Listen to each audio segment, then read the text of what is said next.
بنگلہ دیش میں عام انتخابات کے لیے ووٹنگ کا عمل مکمل ہو گیا ہے۔ ملک بھر کے 299 حلقوں میں صبح 7:30 بجے شروع ہونے والی پولنگ شام 4:30 تک جاری رہی۔ 300 نشستوں پر مشتمل پارلیمان میں سادہ اکثریت کے لیے 151 نشستیں درکار ہیں۔ انتخابات میں 50 سیاسی جماعتیں حصہ لے رہی ہیں، جبکہ 12 کروڑ 70 لاکھ سے زائد ووٹرز نے حق رائے دہی استعمال کیا۔ بنگلہ دیش nationalist party (BNP), Jamaat Islami, national citizen party اور جماعتی پارٹی سمیت مختلف سیاسی قوتیں میدان میں ہیں۔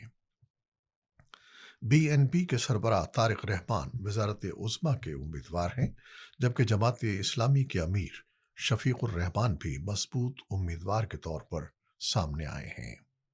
عوامی لیگ پر پابندی کے باعث اس کے امیدوار انتخابات میں حصہ نہیں لے رہے، تاہم national citizen party Jamaat Islami کے اتحاد میں شامل ہے۔ سیکیورٹی کے سخت انتظامات کیے گئے ہیں اور فوج کو بھی تعینات کیا گیا ہے۔ چیف الیکشن کمشنر کے مطابق انتخابات کو شفاف اور غیر جانبدارانہ بنانے کے لیے تمام انتظامات مکمل تھے۔ ایک عوامی سروے کے مطابق BNP اتحاد کو 44.1%، جبکہ جماعت اسلامی کے اتحاد کو 43.9% ووٹ ملنے کی پیشگوئی کی گئی ہے، جس سے سخت مقابلے کا امکان ظاہر ہوتا ہے۔